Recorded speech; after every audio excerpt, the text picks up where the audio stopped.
Welcome back to the essay Education of a British Protected Child by Chinua Achebe. This is the fifth video on this essay.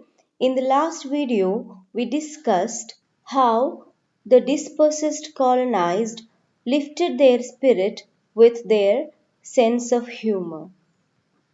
This video is based on the paragraphs 20 to 40 of the essay, and in this part, Achebe discusses the relationship between the colonizer and the colonized, how his own people became the victims of the whims and fancies of the white colonizer. Achebe begins by talking about his mother and how she used to live with the white principal of St. Monica's Girls' School. When she was engaged to his evangelist father at the turn of 20th century, she was sent to the newly founded St. Monica's Girls' School in their district, first of its kind in the Igbo land. That school was first of its kind. As a special favor, she went to live with the principal. Her name was Miss Edith Ashley Warner. We can find the picture of Miss Edith Ashley Warner here and her small band of English teachers, and performed domestic chores in return for her education and keep. She used to work for these white ladies or English teachers uh, instead of uh, in return for her education and keep. Achebe's mother was the daughter of a village ironsmith. She found her new life strange, exciting, and sometimes frightening.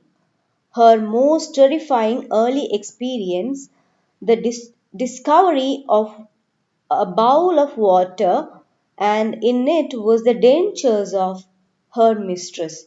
When she found this, she was so frightened. And the mother, when she described the incident, she said that she saw the entire jaw in a bowl. Even though this happened before the birth of Achebe, Achebe had seen the picture of Miss Warner being displayed on the wall of his house. And 30 and more years later, this picture was there on their wall. She was actually quite good looking. This woman was quite good looking, according to Achebe, and seemed all right in the photograph. Her jaw seemed all right in the photograph. Uh, Achebe couldn't imagine that this woman had false teeth. Denture means false teeth, and her jaw seemed all right. That was a humorous way of telling that his mother had found the jaw being removed from this woman, and she had her proper jaws in the picture.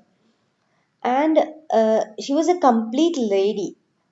If Amos Tutola, who was actually a Nigerian writer who lived before Achebe, if he had been describing this woman, he would have called her a complete lady. This is what Achebe says. This is the picture of Amos Totola. Um, Another incident about uh, his mother's life with Miss Warner, is described by um, Achebe. That is, one evening she told my mother to eat the food in the dish and afterwards wash it carefully. She was apparently learning the Igbo language and used it on this occasion. This lady was actually learning the language of the natives, and she tried speaking to Achibe's mother in that language. With a little bit of Igbo language that she knew, she started speaking. So she used the word awak wanafale. Awak wanafale was supposed to mean don't break the plate. But when you learn a new language, sometimes you can't entirely catch the tricky expressions in that language. That's what happened for Miss Warner. Except that Igbo verbs sometimes are quite tricky. So when you use the verb, when you're not a native, sometimes you will be in trouble. It won't mean the same. My mother, unable to contain her amusement. So it looked funny the way this woman said that. Uh, and her mother was amused and she gave way to a barely suppressed giggle. She giggled or she laughed and she didn't actually properly suppress that giggle and it proved to be a great mistake.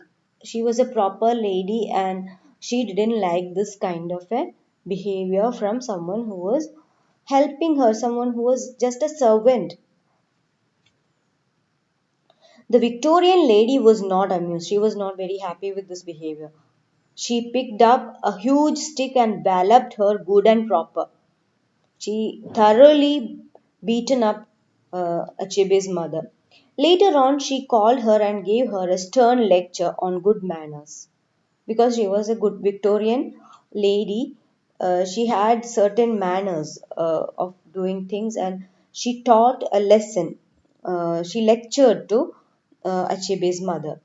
If I speak your language badly, you should tell me the right way. It is wrong to laugh at me. Or words to that effect. That's what she told in effect.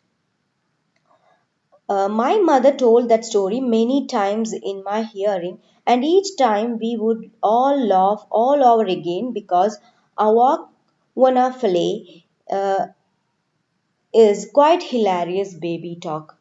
Because these people could get that funny part of this expression which Miss Warner couldn't. So that was a spontaneous laugh that Achebe's mother laughed, and whenever they repeated the story, whenever they heard the story, children heard the story from their mother, together they all laughed because they could enjoy the fun of it, even though that episode wasn't that much of a funny episode. Achebe says by the time he reached school, when he started going to school in 1936, missionary teachers like Miss Warner were no longer around. Education at that level was completely in the hands of native teachers. So, white teachers were not around when he started going to school. But the legacy of the unspared rod remained. That means teachers still used to beat children with just one amendment, but there was one difference.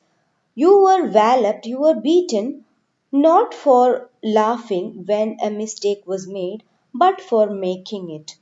So the significant change that happened that was the Igbo people know why a person should be punished. Uh, Achebe's mother was punished for laughing. She was not punished for making a mistake. So the children in schools were punished when these whites were no longer there. The natives punished the children for making a mistake, not for laughing when someone made a mistake. Okay. Achebe continues to talk about his parents. He says humorously that the Chinese did not invent wall posters for cultural education, my father did. Besides, beside the picture of Miss Warner was a framed motto of St. Monica's School in blue letters. It said, "Speak true, live pure, right wrong, follow the king." This was the motto of St. Monica's School, which was next to the picture of Miss Warner on the wall of uh, Achebe's house. So Achebe used to read those wall posters when he was a child, when he started learning English. And when he read this particular motto, something confused him. Like, what does it mean to say right, wrong?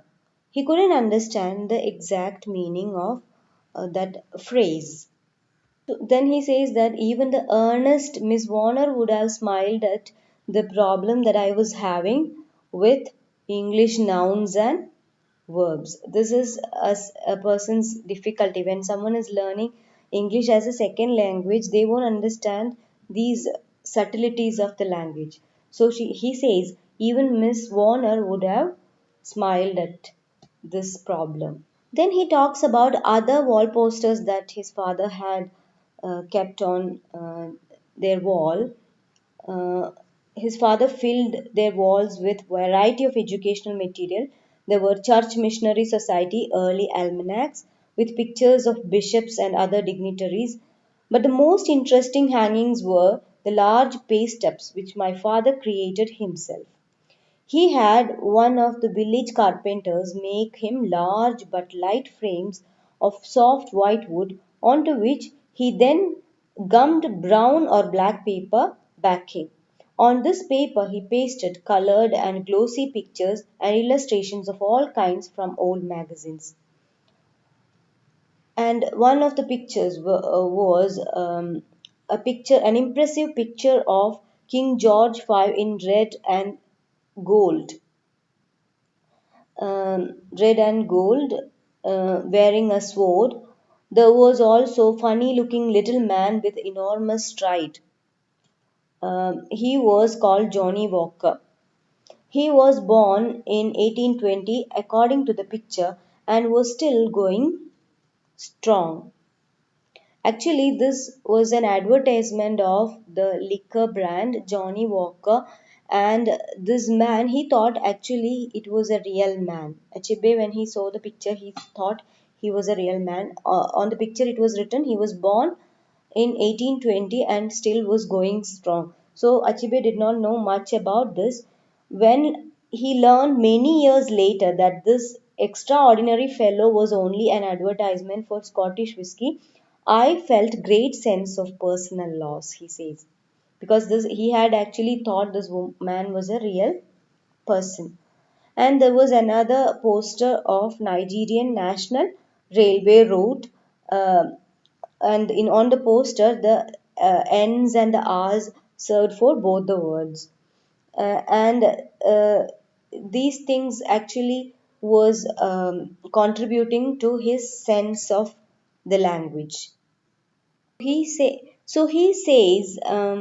his education went from the walls of his home in a haphazard manner uh, through the village to St. Philip CMS Central School and back again. So he learned from everywhere, from the wall, from the village, from the school. And he says it will be a kind of arrogance if he says that he was watched over by river Niger like Moses was watched over by his mother, his own mother, or his culture looked after him like Moses was looked after by his own mother. It was like the glowworm comparing uh, itself to the full moon. He says it is not okay for me to compare myself to Moses. Actually, he had done that earlier in page number 115. I was carried away, but the village Ogidi did keep surreptitious watch over me. It secretively looked after me through the exile of Christianity. Actually, his original culture is Igbo culture. He was from a convert family, but the culture actually looked after him. My river, though, was not Nile, but the Niger. Indeed, our official title was the Diocese of Niger, not Diocese on the Niger, not of the Niger. Our bishop was Bishop on the Niger. So, Niger River played an important role in the growing up of this person. We'll continue with the rest of the essay in the next video. Bye for now. Thank you.